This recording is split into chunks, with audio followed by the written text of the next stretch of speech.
The May 18, 2022 meeting of the Lake Bluff PCZBA. If we could have a call to order and roll call, please. Certainly. Member Danley. Here. Member Fisher. Here. Member Miller. Here. Member Sorensen. Here. Member Toll. Here. A notice was received from Member Russell in accordance with the village's electronic attendance policy. Unless there is an objection, Member Russell will be deemed authorized to attend the meeting electronically. Is there an objection? Hearing none, the request of Member Russell to participate electronically is approved. Member Russell is present. Member Russell, can you see us? Can you hear us? Thank you all for not voting me out. I know Aaron wanted to. Okay, agenda item number 2. Non-agenda items and visitors, public comment time. As the community knows, we allocate 15 minutes at the beginning of each of our meetings to address any questions or issue that is not on the agenda for this evening. Anyone present wish to address the commission? Hearing none, we'll proceed. Consideration of the April 2022 PCZBA and ABA joint workshop minutes are deferred for consideration until our next meeting. And the same consideration and deferment will apply to the April 28, 2022 PCZBA special meeting minutes. Should we have a motion to continue until the next meeting? Make the motion. I'll second. All in favor? Aye. Aye. Motion carries. And I'll just briefly note, Mr. Chairman, again, those were omitted from your paper packet in error. We apologize for the error. Oh, not a problem from our perspective. Agenda item number 5, public hearing, special use permit, 16 East Scranton Avenue. Mr. Cole, if you could provide us with an overview? Certainly. I know the petitioners are here tonight. We'll let them make their presentation shortly. In short, as it says in the memorandum, Mike Dornicker, on behalf of the Lake Bluff Craft Brewing Company, LLC, has made an application to the village seeking a number of changes to how they operate, right? So the first is expanded hours of operation from 11 a.m. to 1 a.m. daily. The second amends their existing floor plan, which is in that ordinance, the prior ordinance you have there, to create a food preparation area on site. The third really is procedural. It just has them hold their special use permit rather than the landowner. And then there are a couple things that are not before this body, but that are referenced in the application that we want you to be aware of, which is the ability to serve wine and spirits in addition to beer, and then a waiver of the application fees for this hearing. So procedurally, this takes the form of, strictly speaking, you're revoking their existing special use, you're granting a new one, but really it's an amendment. So the draft ordinance you have here would grant the amendments they're requesting, the way it's written right now, and also implements some best practice stuff that we've been adding to these ordinances as we go, making sure we have information about downtown parking permits, trying to let minor floor plan changes be considered by the board directly without a hearing, and then allowing the hours of operation also to change with public notice before the board, again, without a hearing, knowing that these things can change, and that's probably a minor change. Before the applicant comes up, I'll just note that we did have, there was a typographical error in some of the notices delivered for the hearings this evening. So the dates were right, the times were right. They incorrectly stated Thursday instead of Wednesday. So again, we apologize for the error. The two applicants with us tonight elected to proceed regardless. The third applicant elected to defer. For the applications that chose to proceed, we hand-delivered notice that day, affirming the correct day of the week. So happy to answer any questions, or we can welcome Mr. Dornicker to the podium. Yeah, and before Mr. Dornicker takes the podium, I'd just like to ask if anybody wishes to testify tonight, we should swear you in with respect to either of the two public hearings. So if you are, please stand up, raise your right hand, and we'll swear you in. Okay. Do you solemnly swear to tell the truth, the whole truth, and nothing but the truth, so help me God?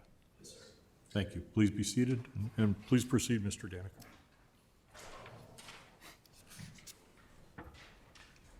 And if you could state your full name and address for the record, that would be great. Sure. Hello, everyone. My name is Mike Dorniker. I'm the owner of Lake Bluff Brewing. I live at 224 Cole Ave in Lake Bluff, Illinois. And my name is Jeff Urso. I live at 920 Burris Avenue in Lake Bluff. Thank you. All right, please proceed. Yeah, so as you guys saw, we had a SUP to do food back in the original brewery days, in the original SUP. And in 2017, I did some renovations to the brewery, which added 182 square feet. And then when we went before the board, we took our kitchen away. So we had to get a new SUP reflecting our new business. So we're essentially just trying to merge the two again. We like our 182 square foot plan that we got in 2017, but we'd like to, do food again. I think it's a good benefit for the community to offer something, unique in town, and then it helps us diversify our menu a little bit. We love Maybury, but we've had the same menu for 6 years or so. So I joined Mike a few months ago. For those of you that don't know me, I own Donati's Pizza, Puck's Pub, and I'm opening up Duffer's Pub in Lake Forest. One of our goals is to really enhance the community experience downtown Lake Bluff for both food and beverage. So the expansion of the beverage menu is going to be more inclusive to everybody. So right now our target audience is basically, demographic-wise, it's mostly men. We want to really expand that to make it comfortable for everybody and to enjoy the experience. The other stuff we really want to do is have pub-like food, on premise. Sometimes, like Mike said, we have a great partnership currently with the Maybury. However, just like everyone else in our business, everyone's experiencing staff shortages, supply chain issues, et cetera. So we really want to hunker down and make sure that what we deliver, customers can always come to expect. So right now, consistency is one of the issues that we're experiencing with our partnership with Maybury. And kudos to them, they're very busy. And when they hit their peak time, customers that come by us really, sometimes don't get the best service. So we want to fix that. We want to make sure moving forward that we are able to deliver great food. We also want to make it more family friendly. So brewery has been just kind of known, as a brewery. We want to kind of be a brew pub. So somewhere, everyone could grab a burger, everyone could, dad could grab a beer, mom could grab a glass of wine, and it could be a more family friendly, inclusive experience for everyone downtown Lake Bluff. We really cherish the spot being across from the Village Green. So we know our location is really important and vital to the community when it comes to block parties and Bluffinia and everything else that makes this, downtown Lake Bluff so special in the summer. One of our challenges is how to grow it in the winter. And adding to the menu will really let us grow in the winter. So we want to be a destination for the basketball team and some other people to come after a game and everyone to have a great time. So those are kind of the things that we're looking to, forward to doing in 22 and really in 23. So we want to kind of slowly grow into this. So we're not looking to do this overnight on the food aspect. We're not doing a big construction project tomorrow. We want to really we really want the permission to do it. Then we want to get Lake County Health Department's blessing on the layout, et cetera. So we want to slow grow. Beverage-wise, we would really like to expand that this summer to be more inclusive to everybody. And then we're going to continue to do our best with our partnership with Maybury. But some of the stuff we're going to do this summer with my off-premise license on food is do more outdoor stuff so we could really have good food and stuff like that for our block parties and stuff like that. Yeah, and a little bit more on the expanded drink menu side. We've been asked for years to kind of expand and get other types of, we're just a brewery, and for a long time, that was acceptable and that was something that we would thrive in. But I think the landscape has changed. If you go to a lot of brew pubs now, they're offering more variety, they're offering more choices. And so we want to just be kind of up on the times with that as well. I wonder if you could address the standards for special use permit, if you could just go through those, just so we make a record.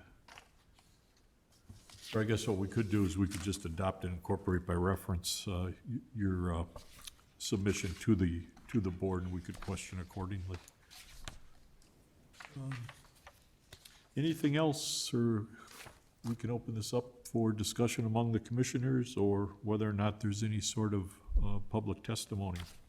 Anybody on the Yeah, internet? so we have just one person joining us virtually. I'll mention, if you'd like to speak, you can use the raise your hand or the question and answer button down there at the bottom of your screen. We also have one person here in person. And again, at this time, neither of those individuals is asking to be recognized. All right.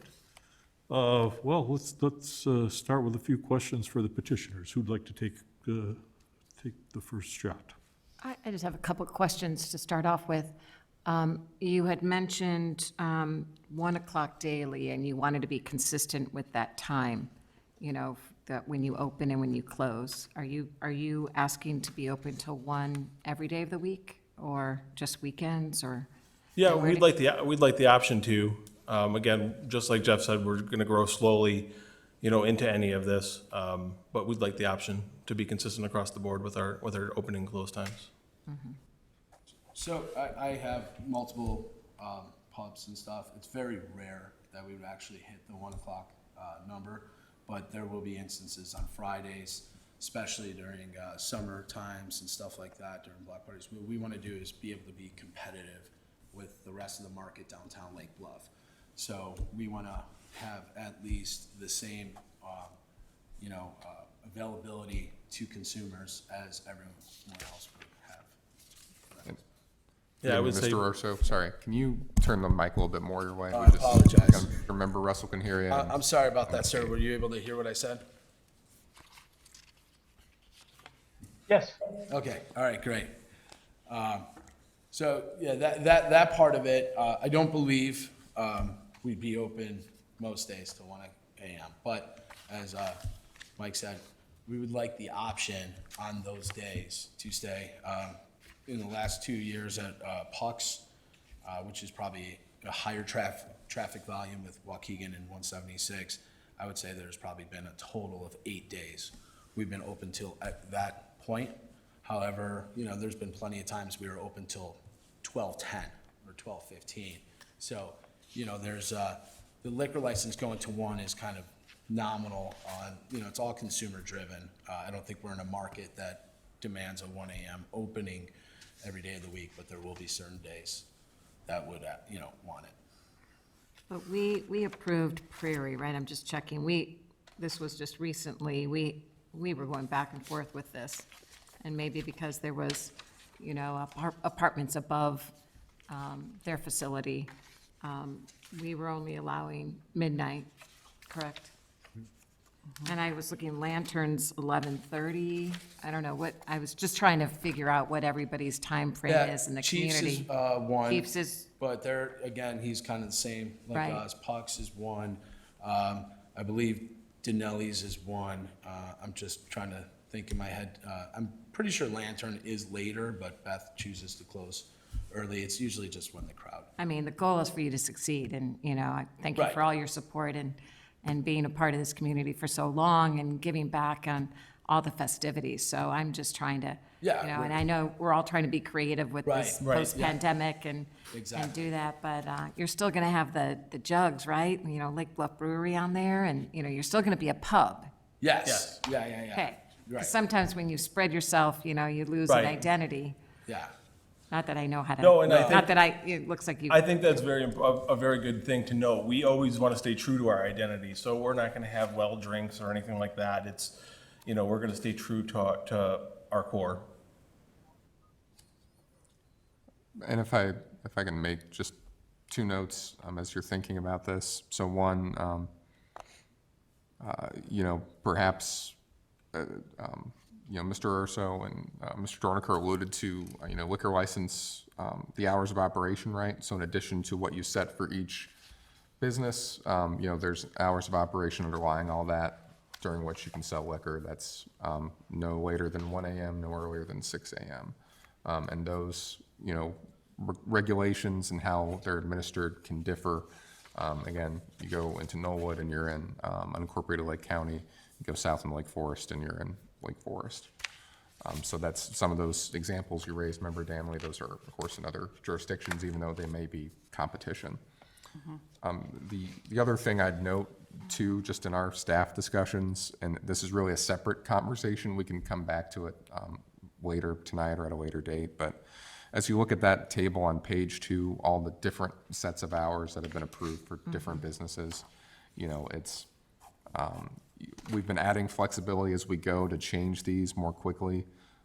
It may be more useful to have uniformity in how these are administered. Because also in addition to the CBD, you know, there are some food and liquor businesses in town that do not need special use permits and so have no other restrictions on their hours. So future conversation, but perhaps worth thinking about as we work through this example. That's all. May I add something to that? Certainly. So another thing to note is that because there are existing restrictions within the code for businesses operating and existing restrictions for liquor licenses, the special use permit need not speak on the issue of hours at all.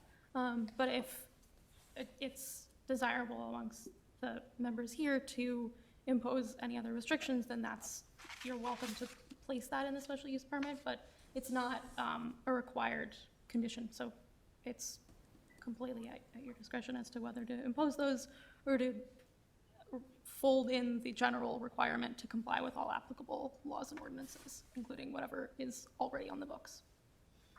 Thank you. Any other questions, Member Danley? Okay. Member Fisher? I don't think I have any questions at this time. All right. Member Russell? Glenn, did the public notice for this issue specifically advise the neighbors that they were seeking to operate 7 days a week till 1 a.m. in the morning? Yeah, it did not. I'll pull that up. I'll put it on the screen, but no, I do not believe it was specific as to the hours of operation sought. Yeah, that would be while you're looking for that, Mr. Dorniker, that I quite frankly have a concern with granting operating hours to 1 a.m., particularly 7 days a week. I'd be hard pressed to be comfortable even with Friday and Saturday night, but I'm absolutely opposed from Sunday through Thursday night. There aren't any residences above the establishment, but there are residences directly behind the establishment. People will be coming out to those cars. I wouldn't want this to start a train of competition where everyone wants to operate 7 days a week until 1 a.m. in the morning. It's a rather unique situation here where we do have a number of these businesses very, very close to apartments, and I just don't see the need. I want you to succeed, but I do not see the need to grant a permit to operate until 1 a.m. in the morning. That's it. Thank you, Member Russell. Member Miller? Your kitchen's going to be what part of your establishment? The back, the front, the side? In the back, yeah. So currently where we produce our beer is gonna get sectioned off in half, and half of it will be the kitchen, and the other half will still remain brewing equipment. Okay, what are you gonna do with your needs for more brewing equipment? We haven't needed any more in 11 years. I hope to have that problem, In the future. to expand in the future. The building has sufficient storage below, so if we ever did need to expand, we would just expand below instead of above. Okay, and since you've had kitchens before, you've got the proper, not filtration, but exhaust and all that stuff is be taken care of, and that's through the health. Right. The county health department. And we're, like Jeff said, we're planning to grow into it slowly, so our initial our initial run is pretty light on kitchen equipment. Okay. I'd like to echo Member Russell's comments about hours of operation. I personally think it should be standardized throughout the CBD. We gave a waiver to Prairie Express to midnight, and I think, well, I have another question before that. Is the outdoor dining going to go to where the parking lot is now? Is that the plan? Yeah, so separately from this, as far as like the temporary dining in front of the brewery, Yeah. yeah, so separate from the hearing you have here, lots of moving parts tonight. The village board will consider on Monday night a revised site plan for that. So right now it's on the south side of the street, and it'll move into the parallel stalls on the north side of the street. So it's shrinking. there is a lot of residential on that side. So I'm concerned about noise. In CBD, I don't know personally, I'm not up that late, but 1 o'clock seems excessive, certainly during the week. I'd love to have this standardized to every business, that we don't stay open later than 12 on the weekends and 11 during the week. I think it's only fair to people in the community who have to listen to noise if there is noise. So that my thoughts would be that we don't stay open till 1 o'clock, certainly during the week. Yeah, and you know, we would be totally comfortable with the 12 o'clock as well. What we don't want is a future business, you know, just. That's what I think we need to standardize. Right, standardized would be great. to the village. If we can match Prairie and match, you know, Innovasi or whatever, you know, if the midnight threshold is there, we'd be comfortable with it. We're not trying to gain the 1 Understood. AM crowd. We don't want to be blocked out Understood. of, you know, nighttime business as well. That's all I have to say about the hours. That's my concern. Thank you, Member Miller. Member Sorensen. Sure. I have two questions, one for you two, and then one for the village too. First of all, if you could elaborate on your experience with people staying until your current hours, which are 11 o'clock now? Of I don't know. midnight. Yeah, I think we might be, are we? You're Ron, open are until we midnight on the weekends. Midnight on the weekdays? Weekends. Weekends? Are What? are you kicking people out in droves? Like, you know, help us, for those of us who aren't staying up late and hanging Oh, right. out. because I we're- think Mr. Dorniker would kick me out anyway. Okay. I think this is more of a summertime weekend block party specific, you know, standard type thing. So we're, you know, I don't visualize. I mean, most nights in the winter at Pucks, I'm usually closed up around 10:30. Yeah. Right, but there is, you know, basketball games, hockey games, especially the West Coast stuff. You know, those games start at 9 o'clock. And you do get, you know, avid fans watching some games. And, you know, if it starts at 9, sometimes it ends right around midnight. So that's, you know, that's the type of crowd usually that stays till midnight is people watching a game. So that's typically what I've found. Okay. Okay. Do you have TVs that people would be watching then? Will Yeah, you? at Yeah, the brewery, we have 3 We've got 3, televisions. yep. We're not going to become a sports bar, but, you know, our goal is to be the neighborhood pub, you know? So it's somewhere where, you know, a couple people can meet up and watch a game, hang out a little bit, and you know, safe walk home. So that's kind of the idea. Okay. Okay. Thank you for that. And Yeah. then just to Village, I wonder what sort of feedback have we had over the years? I think it's too soon for us to have had any feedback really about Prairie staying open later.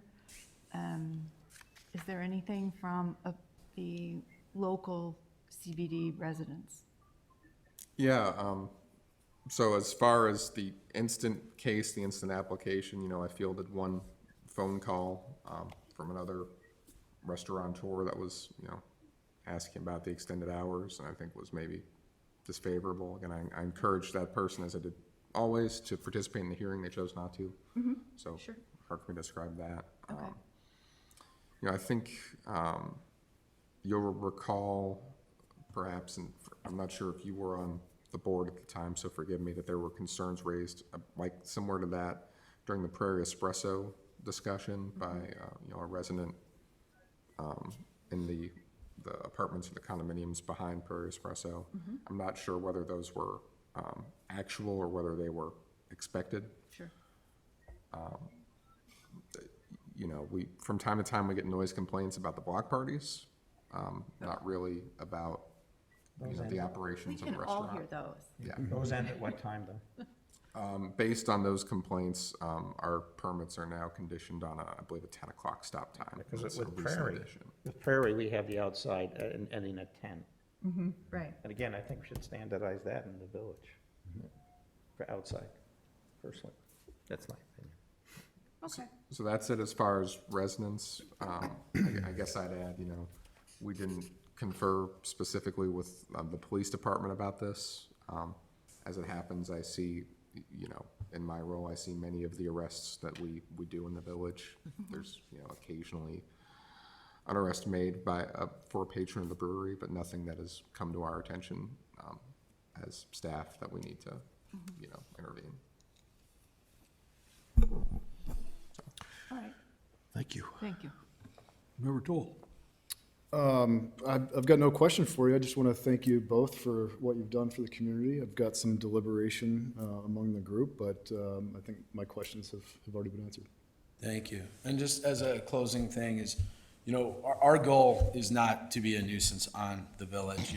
We want to enhance it. The village has set such a great precedent. Lake Forest looks at the village as things that they're improving on too. So we're working on things in Lake Forest based on such great things that have happened in Lake Bluff over the past 5-8 years. And, we just want to enhance that experience. We just want to make sure everyone in Lake Bluff, especially new families from the city moving out here, have a urban-like feeling in downtown Lake Bluff. And that's one of the main reasons they come here, is for that unique brewery spot, pub spots, prairie spots, innovasi spots, et cetera. So we just want to make sure that experience stays there. None of us want a ghost town at 9 o'clock. So we want to make sure it's great, it's classy, and it's treated first class. So, we don't want to cause any ruckus. We just want to make sure that we can serve the patrons the best way we can. So thank you so much for your consideration. No, thank you very much, and I think the commission as a group is very excited about the potential expansion and everything else. I think we just have to work toward what is the reasonable closing time. Sure. And probably that'll be a little bit different on Friday and Saturday night versus Sunday through Thursday. And when I look at the grid here, apparently Mabry's is open until midnight on the weekends, which I assume is Friday and Saturday. I am not an advocate for going beyond that at this point in time. I think we have to take baby steps, so to speak, but we have to take baby steps within the realm of what we've already permitted in the past. So from my perspective, you're already open till 11 Monday or through Thursday, or make it Sunday through Thursday. Perhaps we would just expand that to midnight on Friday and Saturday. What about the outdoor dining? The outdoor, I guess we'll have to talk about that a little further, Elliot. Because for the Prairie, we said 10 o'clock, Right. because there was a complaint.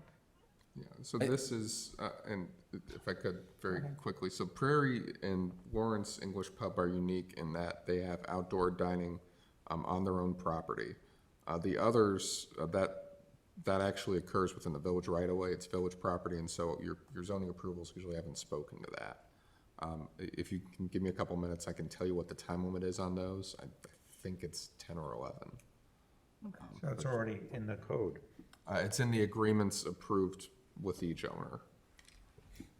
And I believe it was 11, but Can I ask one more question? Oh, certainly. Yeah, is music any part of it that's separate from block party? no, we don't have any outdoor music except during Right, when we shut the street down. right, okay.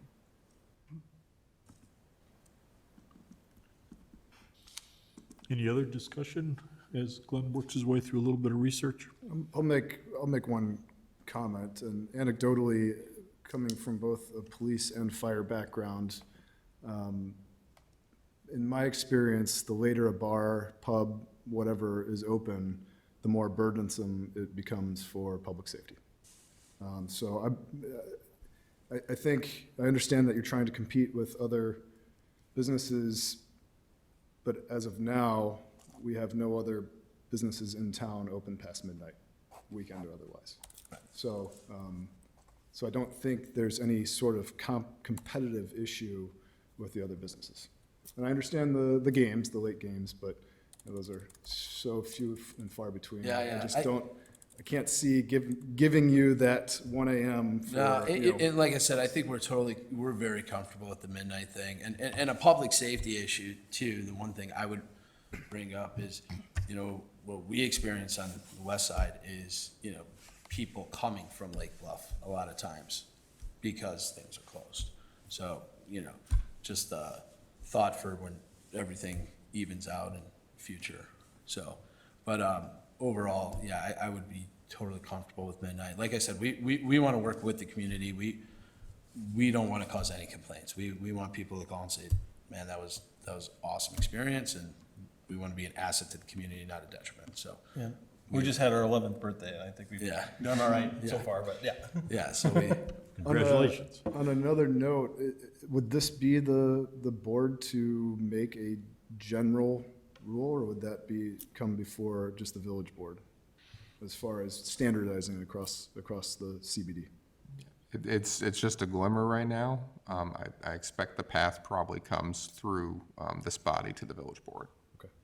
Is that something that we can ask you to do? If that's, Because I think the consensus is that would be a good idea, so that everybody's on the same page. We don't have to worry about putting it in the special use permit if we want to make it more restrictive than the liquor code. And then the expectations are set for everybody. So there are a couple of elements to doing something like that to standardize. One could be something like a code amendment that puts forth the hours of operation. But if there's more restrictive hours in a special use permit, then we'd have to look at if there's nothing in the special use permit that expedites review of that, then that would require notice and a public hearing, and we would have to individually modify those existing special uses. Okay. So that's what the process might look like going forward. It's also possible that if those come back, then part of the consideration, you know, for any reason, for a modification or transfer or anything like that, that part of the consideration might be that we would move towards kind of standard hours, and so it could be more piecemeal. But those are sort of the procedural hurdles we would have to jump through. Okay, thank you. I think in this particular case, obviously, we're a recommending body. Maybe the record will reflect what the thought processes are by the commission. I think on behalf of the commission, we appreciate your philosophy toward the village and toward the commission as far as just trying to work with us, and we're trying to work with you. So from my perspective, I think we have a general consensus where I think we are on the hours. I might be wrong, but I'm thinking it's Sunday through Thursday till 11 and Friday and Saturday till midnight. And I don't think, and that parallels what we have in place for certain other entities. But if I'm incorrect, please let me know and we can talk further. Can we find out about the outdoor? Did you see anything? Yeah, the outdoor, right? yes, so that's, most of the examples I'm finding are 11. I think Prairie Espresso is 10. Yeah. Is the resolution that the village board allowed the expanded outdoor dining, is there language in that limiting the Yeah, hours? that was 11 as well. That was 11 yeah. o'clock for the Yeah. temporary? That's right. That's what the village accepts, that's fine. All right, any further discussion? Any further comments from the petitioners? No, thank you. thank you. I just have one other thought. I guess we can always tweak this to death, but in addition to midnight on Saturday and Friday nights, if we're really wanting to hone in on things, we could possibly consider the night before a holiday as the same as a Friday and Saturday night, i.e. July the 3rd. Any other major holiday that doesn't fall on the weekend, I think typically they're socially treated. It's the same as a Friday and Saturday night. I don't think we've ever addressed it in any of our requests, but that would typically be a time, I would think, when the businesses may want to have an extra hour. Yeah, thank you for that. The Wednesday before Thanksgiving, St. Patrick's Day, Halloween, these are all very popular days for people to go out in the community. What's the list of holidays, George? Well, they've already expanded what was in my mind. 'Cause Sure, that's why I'm I asking. wasn't thinking. It is National Blue Shirt Day. So. Yeah, but yeah, that's just, boy, we opened up a can of worms there. How could we not allow St. Patrick's Day? Although that's the day of that people go out drinking, not the night before St. Patrick's Day. Okay, now we got it. Yeah. I think we're opening up a can of worms by, as you said. So, Sounds yeah, complicated. we just ask that we are on the same level as everyone else. So, is there anyone else in the village open to midnight during the week? I think Or just at Greg. Mabry? Mabry, yeah. So since and Mabry has does Mabry have a liquor license till? Yeah. So He's open till 11. 11 during the week. 11 during the week? Yeah. Is liquor This is license? what we would give. Yeah. them. Okay. Everything be the same. talking Friday, Saturday, sorry. Yeah. Yeah. Yeah, Everything as be the long, same. I mean, we're not looking for a competitive advantage, but we're definitely not looking for a competitive disadvantage either. In fact, I think we need to change this Sunday through Thursday, I think so too. rather than Monday through Thursday.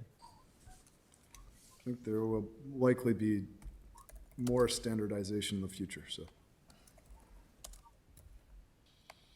Yeah, any further discussion? All right, hearing none, is there a motion? I'll move, Go ahead, oh, okay. please. I move to recommend the village board grant the requested relief in the form of the draft ordinance with the times changed as we've discussed here. 11 o'clock Yeah. Sunday through Thursday, midnight Friday, Saturday, Second. and select holidays. To be determined. Wait, yeah, to be agreed. Okay, a second by Member Miller. Any further discussion? Okay, hearing none, if we could have a vote, please. Certainly, and just make sure there's a second by Miller. Okay. Member Danley, Aye. Member Miller. Aye. Member Sorensen. Aye. Member Russell. Aye. Member Toll. Aye. Member Fisher. Aye. Chair Peters. Aye. The motion carries. Thank you so much. We really appreciate it. Oh, Thank thank you. Just next steps, gentlemen, we should be able to add this to the village board's agenda for Monday night. That'll go out Friday. So great. you can mark your calendar now for Monday. Okay. 7 o'clock, we'll let you know if that changes. Thank you. We'll be here. Thank you. Appreciate it.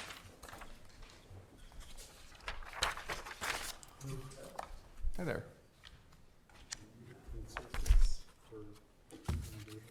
Certainly, and you are? Okay, very good.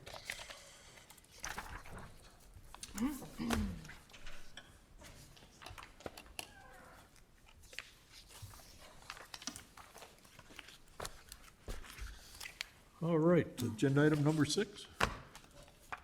Certainly. given- Public hearing, residential variation, 600 East Prospect Avenue.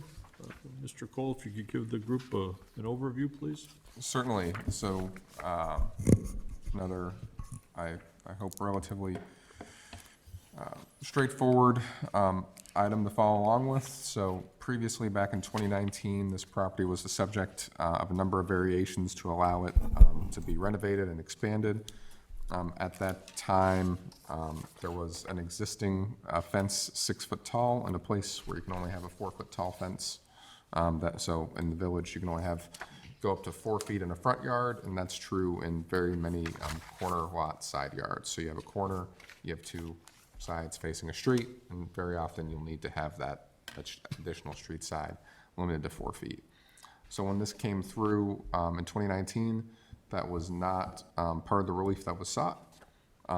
They've finished, as I understand it, their renovation, their reconstruction. They went to put in the fence. We said you can't have that fence here, and now we're here with the request for a variation that's in front of you. So by the numbers, it's a 2-foot variation from 4 feet to 6 feet, 50%. So your recommending body in this matter. I'll note the applicant has provided some plans here. It's a trellis style fence. It's open. It's, you can see through it. I will note it's similar to the fence that was there, but it does at least appear to go a bit forward compared to the existing fence. An additional panel or so, perhaps. The additional fence in the photos looks like it was more flush to the buildings. Again, happy to answer any questions. Thank you, Mr. Cole. Hearing none, if you could state your name for the record and your address, please. Certainly. My name is Craig Bergman. I'm the landscape architect on this project, and my firm operates at 900 North Waukegan in Lake Forest. So, Okay. I just have 3 images to share with you tonight to make it easier to understand. This is a historic photograph with the original fencing. Where you see the short fence to the left, that was a rail for a basement stair that was abandoned and taken out. And the origin of the original fence started at the southeast corner of the house and connected to the detached garage. If we proceed to the next image, if I can do that. There we go. Oh, I don't have your clicker plugged in. I apologize, but I'm All happy right. to move it for Will you. you please be my clicker? I will Okay. do that for you, sir. Okay. You can see where the yellow highlight is on the old plat, that the attachment to the house is at that southeast corner. And when it hit the driveway, it bent to the north and connected up with the detached garage. Obviously, with the new construction, which you'll see in the next image, the new construction connected the house to the garage with a new garage, and we have placed the gate access from the driveway, so when one parks in the driveway, one can get into the gate without taking a walkway to the service door, which is directly to the left of the big garage doors. The footprint of the fencing itself basically is right where the basement stair fencing was originally, where the stairwell was, but instead of it being 4 foot, we're asking for a variation in height for both architecturally connecting it to this big tall house, and also just so the fences aren't going up and down as they progress from east to west and north to south. The fencing is identical to the style that it was historically, the same color, and it will be used for growing vines on it for some additional softening. The fence itself, as we have drawn and highlighted on this plan, the fencing is within the building setback. It's not being asked to go any further than the actual building itself would have been allowed. And as you can see, it's tucked off the corner as far east as it can before the driveway starts, and there's no visual obstruction for any people that are either on the public sidewalk or on the street, because of the way the house is placed so far north on the Prospect side of the street. And as you can see, there is quite a bit of front yard that is basically just dedicated to street view of the house. Sure, kids could play in the lawn, but there's not a lot of ability to have a seating area. So historically, there was a terrace between the house and the garage. We're putting it back, and it's just surrounded in green. But you can see that it's not in any way an aggressive grab of space in the front yard or anything. We're just trying to have it look appropriate to the new construction, or the renovated construction. And I'm here to answer any questions for anybody. I'll start on this one. Just two simple questions. Do you happen to know what the distance is between the proposed fence and the sidewalk? 20 feet. 20 feet, okay. And then you said vines were going to grow on the trellis fence. What type of vines? Do you have that? Well, the grid is 6 by 6 opening, so it's quite transparent, actually. We were thinking about white flowering clematis vines Okay, all right, for thank you. summer and fall bloom. Yeah, thank you. But not something that would be, would it leaf out throughout the year? No, No, it only leaves out during the growing season. okay, thank you. Yeah, it's not at all meant to be clunky or heavy like an arborvitae hedge would be or something. It's meant to be light. But did you think about that? Did you think of a green fence that could go much taller than seeking a variance and the hardship, going up from 4 to 6? The problem is that because one steps up into the house so high, you're on display anyways at the front of the house. So when one's outside, if you were just seated even at a 4-foot fence, anybody that would be walking by would still be able to see up and over the fence. So, and there's a great big oak tree that we've tried very, very judiciously to keep alive, as well as that old white bud that's in front of the house. And the owner's trying to not change it up and ruin the good parts of the landscape. She's trying to just put it back in a reinterpreted way. So the only, that, as you know, Jill, the house faces south, and if we were to do it with lots of plantings, we'd lose all the light. And then the north neighbor is so close to them, they cherish that front light. So as you cherish your backlight. What is the other fencing, the other fence heights that you refer to? So you're trying to keep a visual consistency with the 6-foot fence? Is that Well, around the, what we're trying to do is just have one horizontal line that just relates to just below the windowsill height of the house. So originally, it was 2 different heights. One was for the enclosed terrace, and the other was for a railing for the basement stairs that aren't there anymore. We're trying not to that's a have it look so historical. complicated because it didn't need to be. Okay. And then just another question. It's going to be trellis fencing, so it's already, there's already a good flow of, sort of a visual flow through that. So is it manifestly different to go from 4 feet to 6 feet? I think it's the architectural connection between this big, tall, 2.5-story house. You put a 4-foot fence in front of that terrace, and it will look like a vegetable garden fence. It won't feel like it's connected to the architecture in the owners, in my view. So, if it was a smaller statured house, a 1-story cape or something, that would be appropriate, right? Right, I'm thinking from the streetscape Sure. as well. It's a, We're trying to we're trying to have the fencing be a transition, and then from there, we bring the scale down with shorter plants, so it's all related. Thank you, Ms. Sorensen. Member Miller? I have nothing to add right now. Member Russell? I have no objections.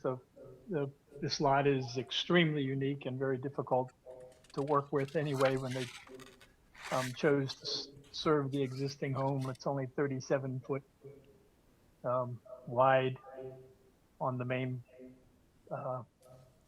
western end of the frontage on Prospect. The only thing I do want to note for the record is I think the applicant stated that the fencing is within the building setback, and it's not within the building setback. The fencing is proposed to go right on the property line. That's a property line, not I'm sorry. a setback line on the drawing. But that's just to correct the record on Yeah. that. I apologize. No problem. Thank you, Member Russell. Member Fisher? I just wanted to verify, Glenn, when this went through the first time, I know the fence wasn't asked for, but but basically, it wasn't that it was denied or there was an objection or anything like that at the time. It just literally didn't get asked for. Is that- Yeah, it just wasn't asked for, you know, in our review, we checked many things about the plans that come before you, but we did not check the height But it's dimension not of that it that was fence. turned down, you know, Correct. once already or something, right? Okay, then I don't have a problem. Thank you, Member Fisher. Just a couple of comments. I think number one, we're gonna adopt and incorporate by reference the petitioner's statements with respect to the standards for the requested variance. Number two, I think it's a tremendous positive that you're looking at a trellis fence as opposed to a stockade or some other more impenetrable fence, which the trellis, I think, doesn't pose any tremendous bulk issue or any other tremendous visual issue. So, from my perspective, that's very, very significant.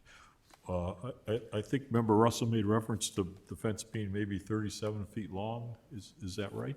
I think he That was was speaking to the the width length of the of lot. the house. The length of the house, Okay. not the fencing. What will be the dimensions of the fencing? Obviously 6 feet tall, but I did not scale it, so I'd be guessing, but it's no, I would say 24 feet in length. okay. Yeah, those are my only comments.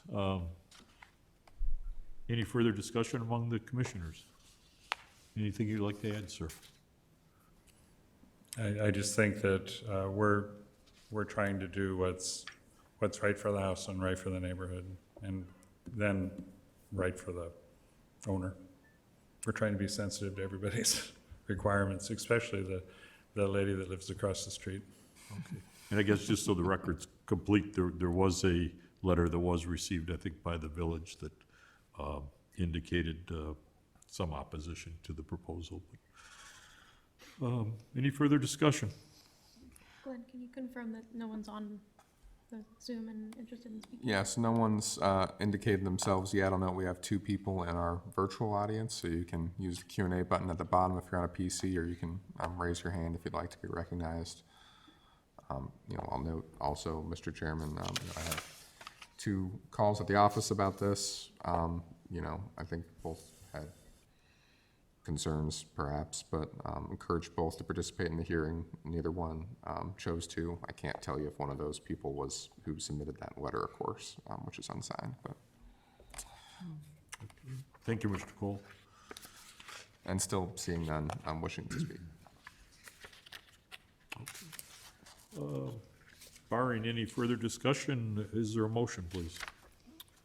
I move to recommend to the village board approve the requested relief in the form of the draft ordinance and as we discussed.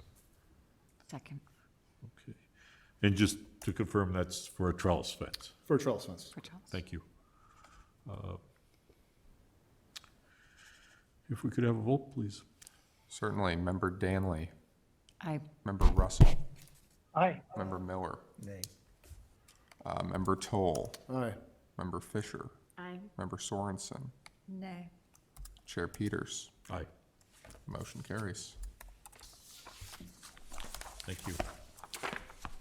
Thank you very much. All right.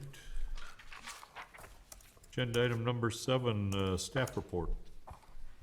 Yes, so not too meaty of a staff report this evening. Again, some highlights. I'll put this on the screen just for public interest. Oh, yes, that would be very important now, wouldn't it?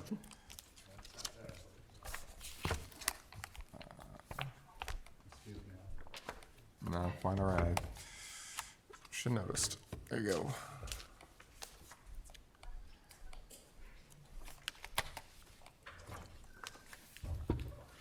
So Member Miller, because you asked, and just for information, this is the proposal for the outdoor dining in front of Block 1 in the Central Business District. So right now, the dining is down here in these parking stalls in the lane, the south half of the street, south on the lane lines. Now it'll move to a smaller space in the north half in those those parking stalls. So this plan was reviewed by the ABR, 2 Tuesdays ago, and was recommended to the village board. The village board will consider that Monday night. And this proposes going back to two-way traffic in the. Yes, two-way traffic through Scranton Avenue.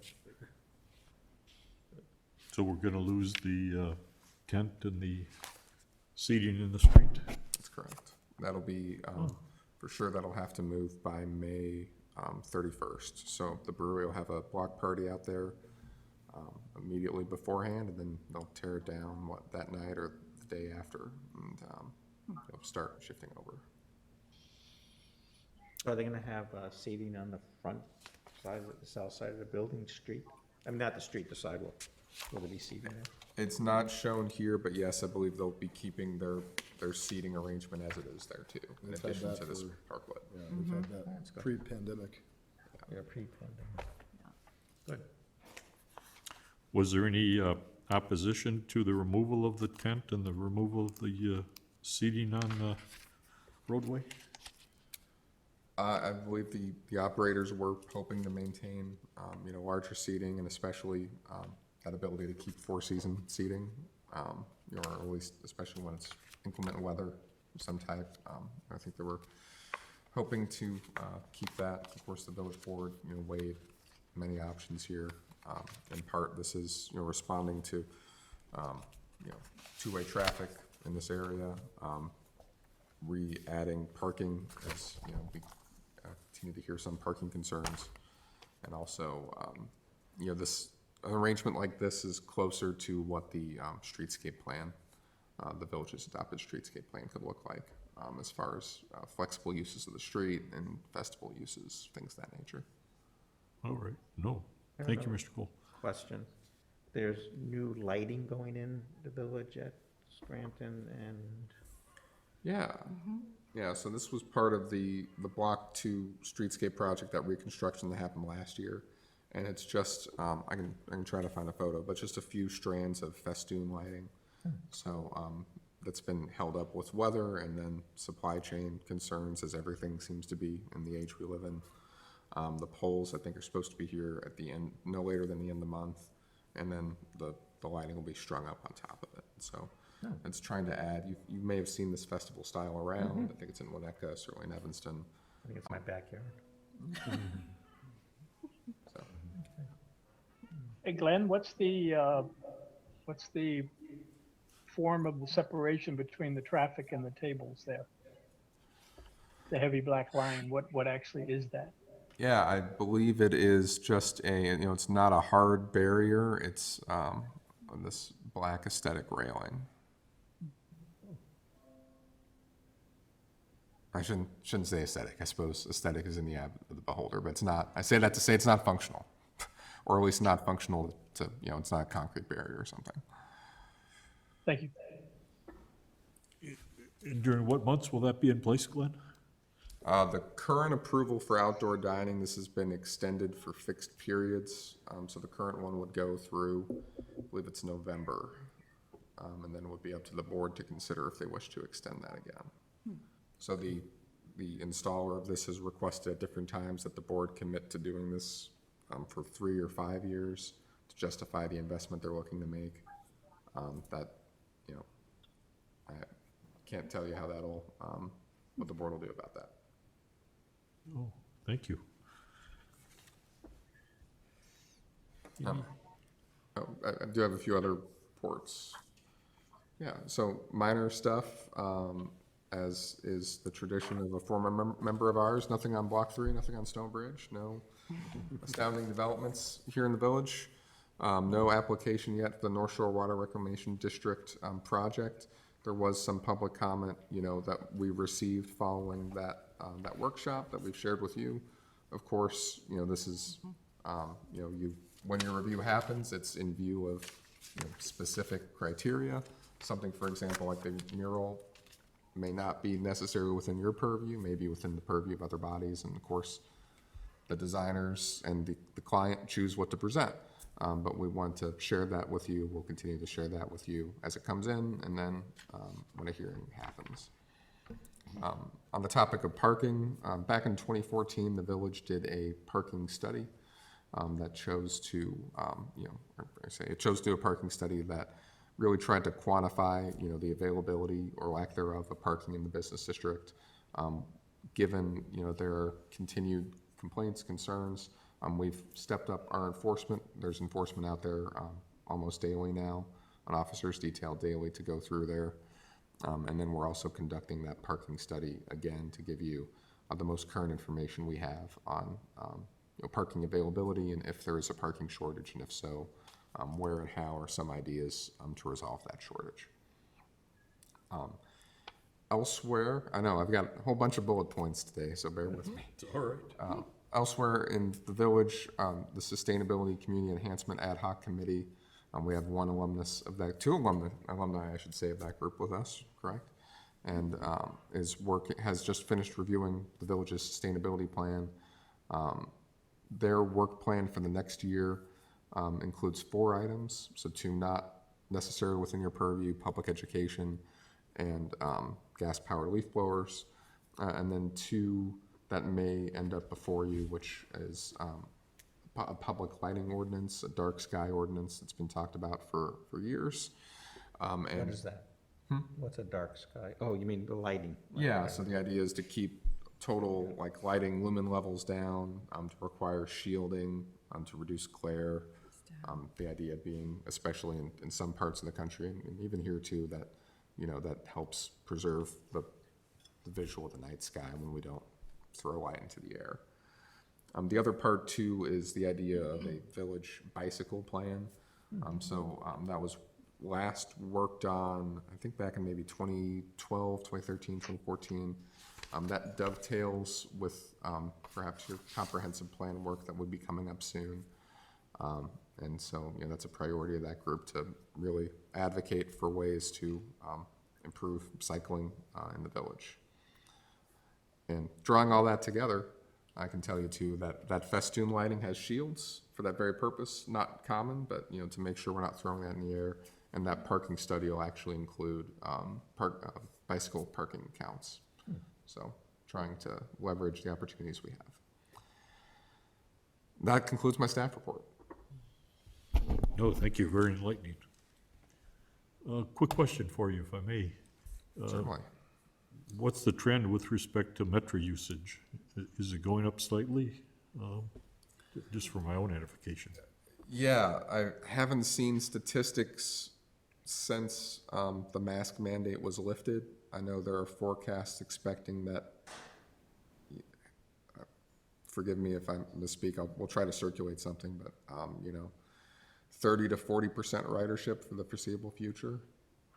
I can tell you anecdotally, so I'm a rush hour commuter, and after the mask mandate was on trains was lifted by a court order, that there was a noticeable increase.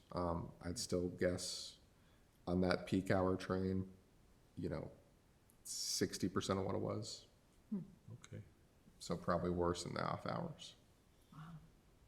No, thank you. Agenda item number 8, Commissioners Report. Well, can I just, one, oh, go ahead. go ahead. Go ahead. I just wanted to circle back and make a comment that the letter we got from Mickey and Aki, longstanding residents here, talking about, the reservoir project.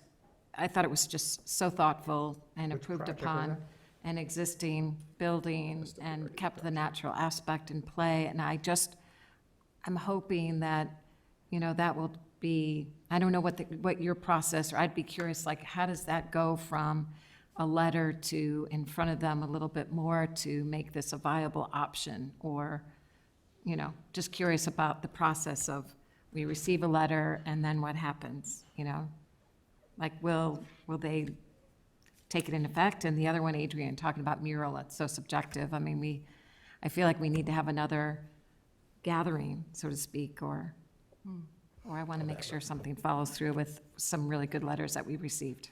That's all. Yeah, so we're certainly open to ideas, I guess. So important to remember, right, this is really, I mean, the village does similar processes, but in some ways, this is the first time we've done this one, right? We've had these Right. Rio rules on the books 4 years now, and this is really be the first test of it. So certainly, I know that that particular letter was transmitted directly to representatives in SWRD. I believe we shared forward Adrian's letter as well with them.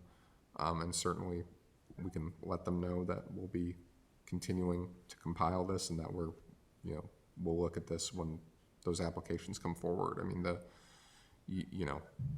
goal, as it's stated in those rules and making this process to make sure we're getting public input early and often in the Right. public assets. So any ideas that help advance that are from the public, from the commission as far as our process, I think are well received.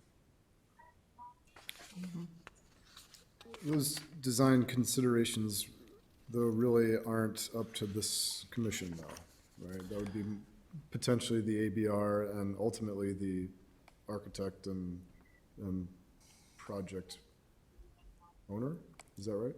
Yeah, I suppose I'd say, the architect, the project owner certainly have the most control over it, right? When they come before us, we have standards. When they come before the ABR, they have standards. Some of the issues, for example, raised by Ms. Collins' letter and Aki's letter, just because I won't try to butcher his last name on tape, but some of those could fall within your purview. I mean, when we talk about Setbacks.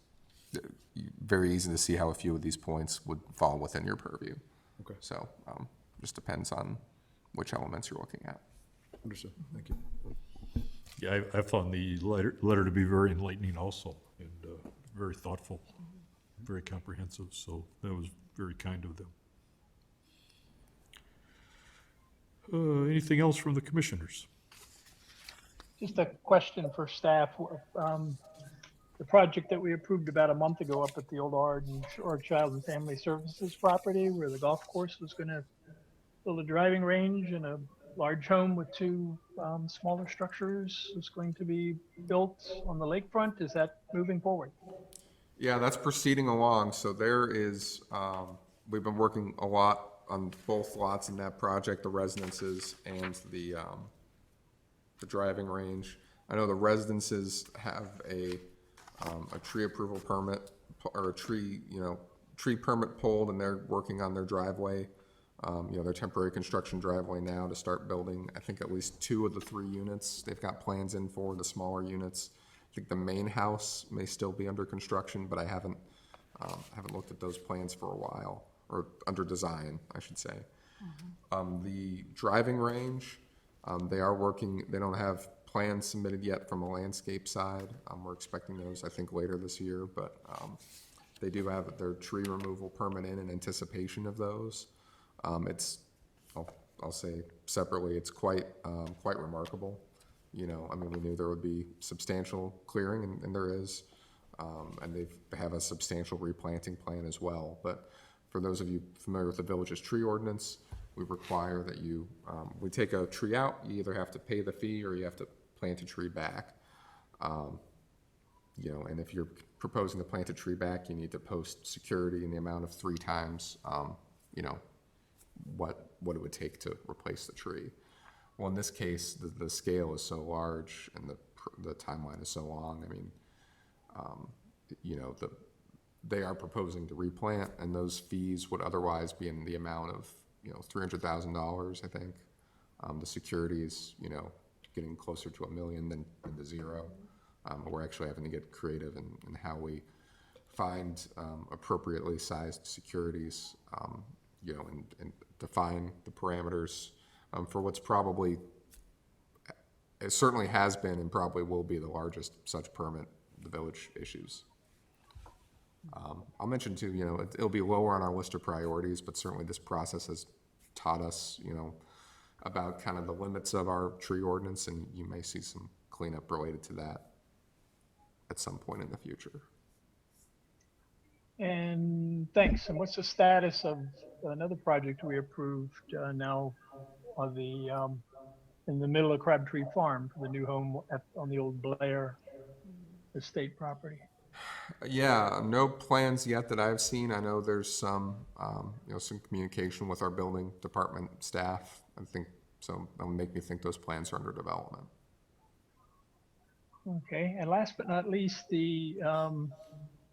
quite some time ago, the county had several public hearings on the development and improvement of the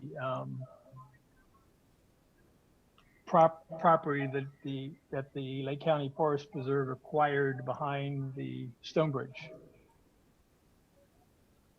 And is any of that, any of those improvements coming before the village for formal approval? Sure. So multiple part answer. So they have like a planning study that was approved and adopted.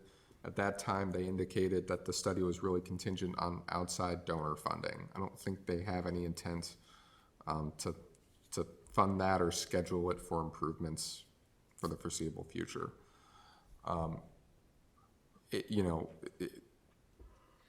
Depending on what exactly they propose to do, it seems more likely than not that those improvements would fall within exceptions to the Rio program, to the Rio regulations, right? So when you have an existing preserve and you add trails and street furniture, things like that, as long as they're not within a certain proximity to a residence, you can do that without going through a hearing. So there are other exceptions like that that are trying to balance, allowing agencies to be agile, if you would, when the changes don't make, aren't, let's say, drastic or substantial. That I do have, I can't tell you unrelatedly, and we can circulate this, but the Thinking Bikes, again, the Lake County has done I was going to bring that up. Yeah, well, you might be bringing up something else still, but the county's done like a countywide bike signage plan they're finally getting ready to implement. And actually, as part of our discussions, we encouraged them to make sure that the access ways to the preserve were noted on their wayfinding signage. That's not what I was going to ask. Okay, what are you going to ask? That came up this week about a bicycle bridge over the railroad tracks over Green Bay. I have a million projects to talk about, yeah. So as part of the last state budget, Senator Julie Morrison secured $1.25 million for work at that crossing. So right now, this bridge was built in the 50s when there was really nothing in that area. And if you've been up there, this is the bridge, Green Bay Road, going from Rockland towards Buckley, right? So you have Tangley Oaks, or Armor Woods, Signey Court to the south. On the north half, you have the unincorporated Arden Shore subdivision, and then in North Chicago, you have the base housing. There's a relatively large apartment complex, 300 apartments, something like that, and then Great Lakes proper. There's no pedestrian access across that bridge at all.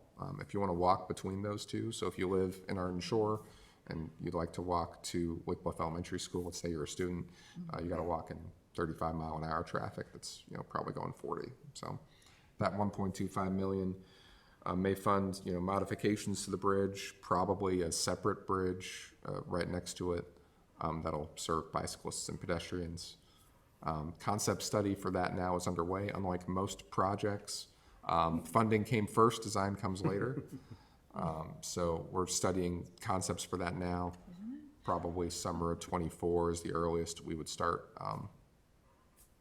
putting things in the ground. And part of the reason for state funding is, we come right up to the bridge from the south. North Chicago comes right up to the bridge from the north. It's unincorporated Lake County, but it's a state jurisdiction highway. So there's very difficult to, no one's clearly responsible for it. And that's why we are very grateful to our friends in Springfield, including Senator Morrison, for helping meet that need. So Couldn't comment about that. this is a proposed bridge parallel to Green Bay Road over the tracks on the north side of the village. It's likely the most economical way to do it would be a second bridge just for pedestrians and bicyclists. Probably looks similar, this is my speculation, not the village engineers, to the bridge that was just installed at the viaduct here. Oh, I think that's tremendous. Could I loop back to one of George's questions regarding the driving range and the removal of trees? How much discussion is there in terms of the impact to village roadways as well as potentially environmental impact and flooding, potential adverse effects until the new trees will grow in and replace? Sure. So, not a clear answer to that question. One part of that's easy to pick up, which is the village doesn't do overweight truck permits. Our pricing philosophy is that the price of that damage to roads and so on is included in your building permit or your tree permit or what have you. So that part is simple. When this body looked at that subdivision, there was some consideration to environmental effects, right? So they, the remaining areas will be designated as tree protection areas. You won't be able to pull a tree there for any old reason. You need cause to do it, to preserve those. There are, to the extent that there's a wetlands in that area, they can and already have had to seek, permission from stormwater management for their intrusion into those wetlands. So they built a bridge for carts, and that bridge had to meet SMC standards. And, I believe they actually built it on piers over the wetlands so as not to have to infill it or disturb it. Not aware of any specific examination of, how removing those trees would affect other environmental features. Certainly no requirements that I can think of under the code for that. Just doing tree permits is more than, most communities I'm familiar with, at least on private property. Okay, I mean, thanks. I guess the last thing I'd point out too is, we'll see what the regrading looks like. Right. Without grading, hard to think it would just this would disturb drainage too much. Most of these are relatively natural or undeveloped areas, certainly not served by village stormwater. I think my recollection from other matters is that some of these areas will drain towards the lake. Some are essentially retained within shore acres. I think the majority actually flows through a chain of properties naturally up where it bottlenecks at the railroad tracks, I think. Okay, So there you go. thank you. Feeling pretty good about 20 questions if anyone has anything else. You're on a roll. Put me on Jeopardy. Okay, can I ask one more? Any interest Okay. in accessory dwelling units? Has anybody come forth and? Yeah, so we've had a few conversations and nothing I would say discouraging. I Okay. think the biggest discouragement is that construction prices are through the roof and people can barely afford to buy houses. So I think still, probably 2 to 4 interested parties. Oh, really? We'll see if those materialize. I will say something I didn't anticipate was interest from people who are, I spoke with at least one gentleman, and I think I've spoken to someone before, just about lots that are really close to, my Zoom is going up, down, left, right here. I'll share this briefly.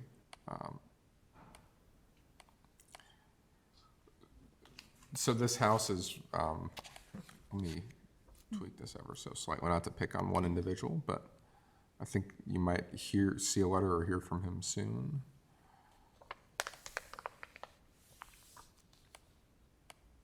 So you have just under 100 by 125 by 125. At one time, these were can't tell you when, but at one time in the village's history, these were very likely 2 individually platted lots. Now they're 1 zoning lot. You can build 1 house there. Ripe opportunity for an ADU. In the immediate case, right, all the land they could build this on is between the street and the house. So even though it looks like a good spot for an ADU, doesn't fit within your rules as you wrote them, it would need a variation to do that. Something we observe. And then separately, we had a conversation about why the village structures its rules to not allow these to be re-subdivided, The Briar? Is that East Sheridan Place in Briar? Hearst. Hurst. Yeah. There are other lots like this that are close to, that probably were 2 lots at one time, and now they're one and can't be separated. But, as you see increasing pressures around the housing market and housing and affordability and so on, it'll be interesting to see if there's more push to make, restore the ability to get at some of these smaller lots. So, but that's, again, years down the road, I suspect. Great, thank you. What's the agenda look like for June 15th? Yeah, at this time, just aware of 2 residential subdivisions. One we noticed, which is 305 East Scranton. That's a pergola accessory structure that was deferred.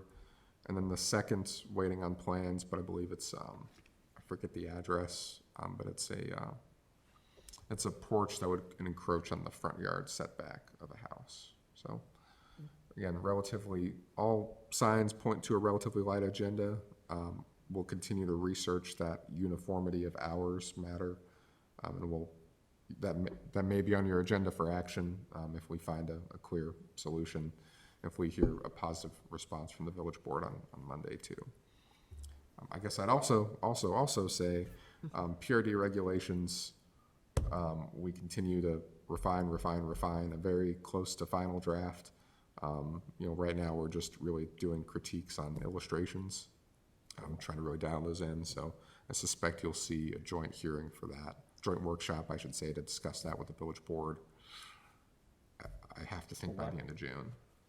What project?